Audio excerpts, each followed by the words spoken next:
Welcome back to the Brew Crew podcast, everyone. This is day 24 of the Advent Calendar, the Brew Crew podcast Advent Calendar Spectacular. It is the last day, sadly, of the Advent Calendar, and it's Christmas Eve, and that means that Christmas is tomorrow. That's what Christmas Eve means, in case you weren't sure. We have the last beer, and I'm going to try to make this a good one. This should be not just a quick review. I think, in my opinion, it should be relatively robust review. I know I saw Matt had posted his with Mike, so check that out if you haven't already. Stev posted his. Phil should be getting his shortly, and then I'm sure that the other Chuggalos will be posting theirs. If you followed us through this whole thing, thank you so much. This has been an incredible journey. The second annual Brew Crew Advent Calendar, kind of like a drink-along, really, if you want to think of it that way. If you want to join in next year for the third annual, we're definitely going to put that information out as soon as possible. So I have a lot to talk about in this final episode of the Advent Calendar. Not the final episode of the year, although it might seem like that. I'm going to talk about some things that might be like year-end type content. But really what this is just the last day of the Advent Calendar. And we have another episode with Matt coming on the 26th. And then I have to check my notes for what happens after that, but a lot of chaos.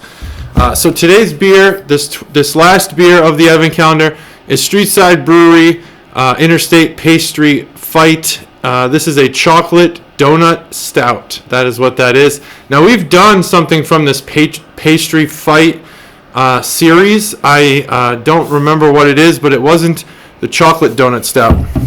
If you've listened to the podcast before, you would know that I love chocolate.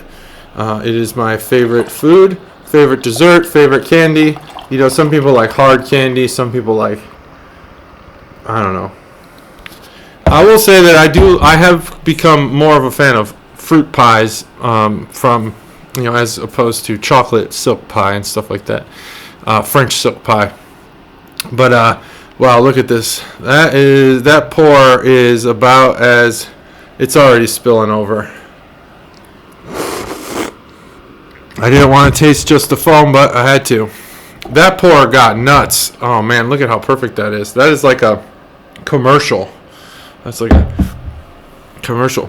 Anyway, so the can art, we've done this. These are two individuals who are throwing pastries, in this case chocolate donuts, at somebody. There's chocolate donuts all over the car. There's a box in the car. This guy's driving. And there's an interstate sign there. That's Interstate, S. We went over this in the original time. Kind of looks like Interstate 5, which is actually in California. But nope, it is Interstate S for Streetside. This is in collaboration with the Barrel House, and that is what makes this so significant. We could see on there that it is in collaboration with Barrel House, 10.3%. Keep cold, drink fresh. I think in this case, with the stout, you probably want to drink this fresh because it's a chocolate stout, but I'm sure you could cellar this beer and it'd still be good. It's not going to ferment I don't think the same way that it would in a glass bottle, but I don't actually know the science behind that. So I also got myself a pint koozie from Metal Monkey, so out shout to Metal Monkey. Went there with my brother-in-law, Bobby. I'm back now. As you can see, I'm in the Carriage House Bar. I'm back from Chicago. There's a huge storm. We wanted to miss that, so we're here now, back in Ohio, and we've had one Christmas. Now the next one comes with the immediate family. So let's talk about this beer. This is Streetside Chocolate Pastry Stout. Drink to the foam, as they say in the Navy. Well, this is interesting because I was expecting more punchy flavor. I was expecting the chocolate to be more prevalent. 10%, I think that's probably, it's a big beer, but it's not as big as, some of these stouts tend to be 13, 14%. So it's not in your face with the alcohol. It's drinkable. You definitely don't want to drink many of these, in a night at the Barrel House, or else you're going to get kicked out. But I was expecting more flavor punch from this. This actually has more.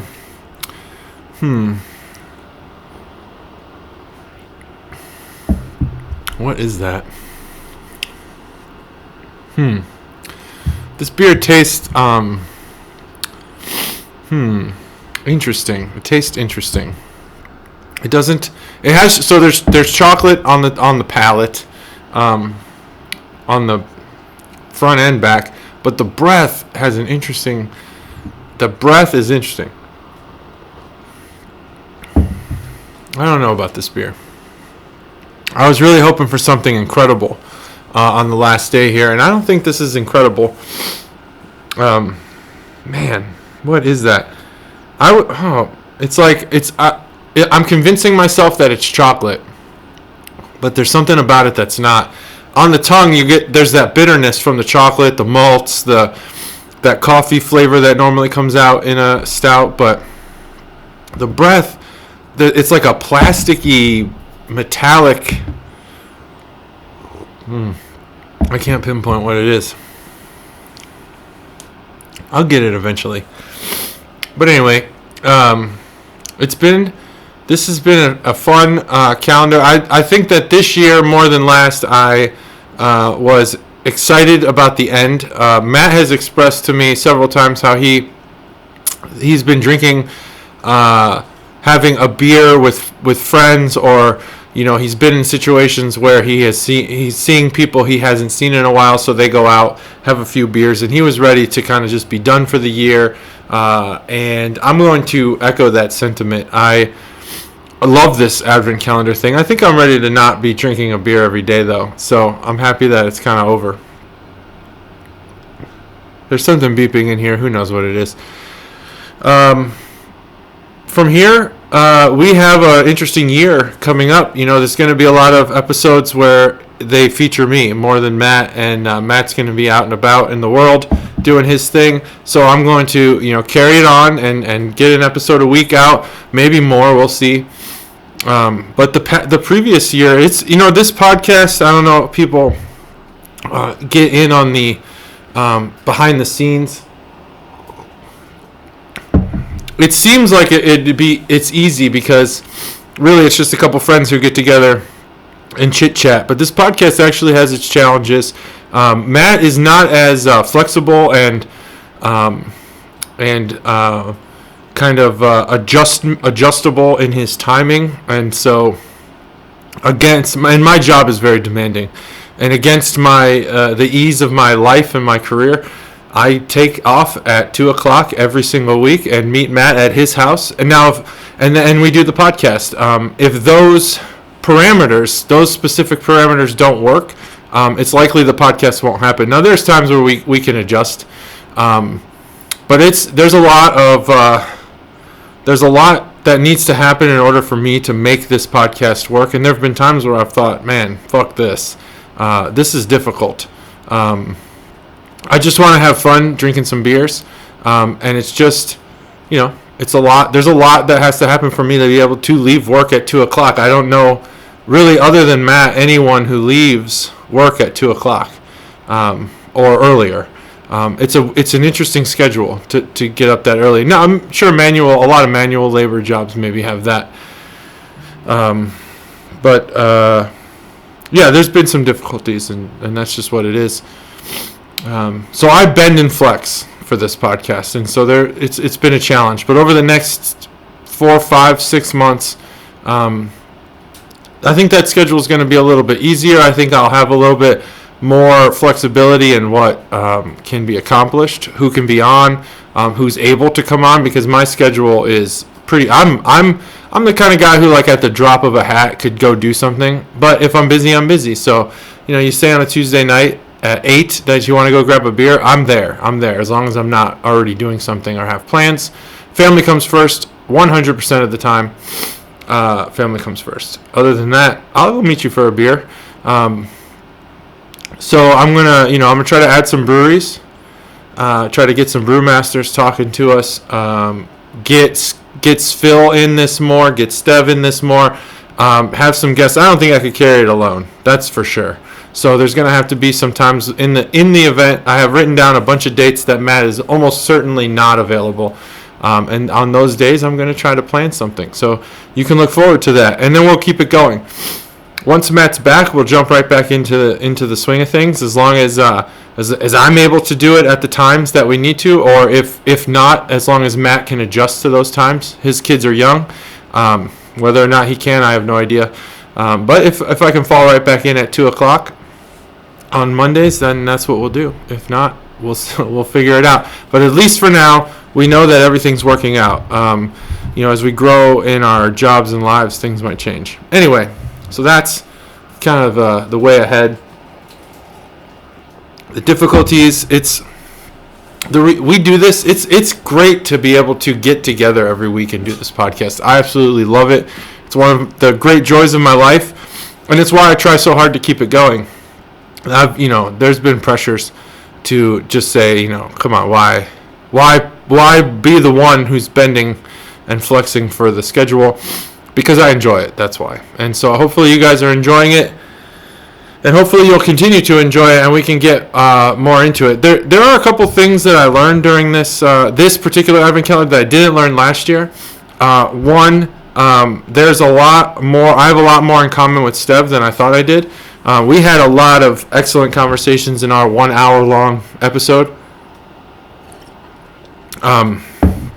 Also, I think that a lot of the Wisconsin conversation can be funny when not overdone. I had a great time listening to a lot of those conversations. I had a great time listening to the cheese reviews, the seltzer reviews. I loved the Kaysen side storyline. It's kind of like the whole Wisconsin group was its own little branch off of the podcast for a little while. And was like, let's say that we were the Avengers. Matt and I are the Avengers, and then the Wisconsin group is like when you go off and do like the Fantastic Four, whatever fucking groups are in the Avengers. You do like an Ant-Man and the Wasp movie. But eventually it all comes back to base, to home base, and we do it back like that again. And that's kind of how it is. It'd be interesting to see some of these entities do their own show. I think we could benefit from a seltzer review show, a seltzer discussion show, if that's what, even a cheese discussion show. Why not? Cheese pairs with beer quite well. Cheese pairs with alcohol of all kinds. That'd be kind of cool. And then I also learned that that Svil brings a technical nature to this that is very interesting, and I think people are getting a lot out of, myself included. We're not a pretentious podcast. We welcome beginners, advanced drinkers, whatever, as long as you come knowing that the conversation is not going to be about pinkies up bullshit. It's going to be about drinking good beer and rating shitty beer. So Svil brings these technical talks, and he kind of teaches a lot. What are the differences between double, triple IPA?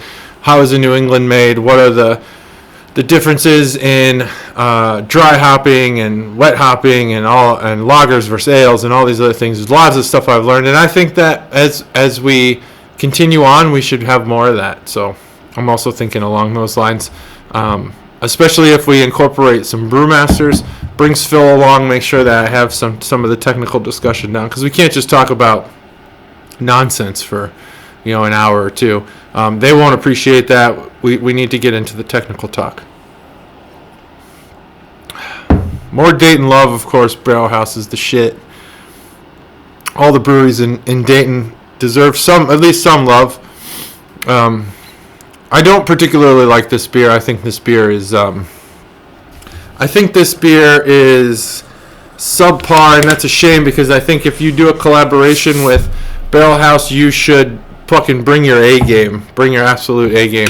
I'm going to give this beer a 2.75. I don't think it's very good.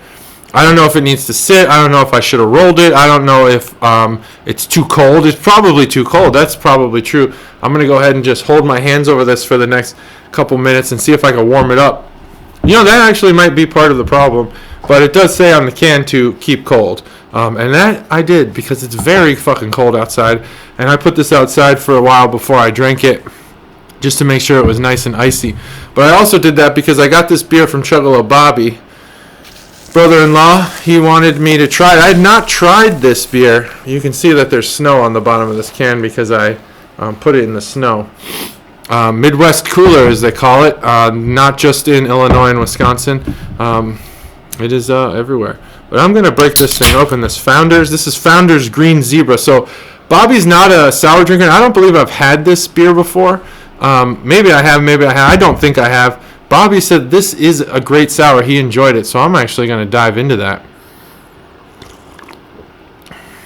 Oh, that's actually really good. Damn. He's right. Wow. Ghost style ale brewed with watermelon and sea salt. So the opposite of what Matt would want. And that makes sense for the can art. The green zebra is like a watermelon. Like the skin of a watermelon. Man, this beer is good as fuck. Wow. For a watermelon and salt, I'm down with watermelon. I haven't found many salt beers that I liked. Damn, this beer is good as fuck. 4.6. This is just a bonus review for you.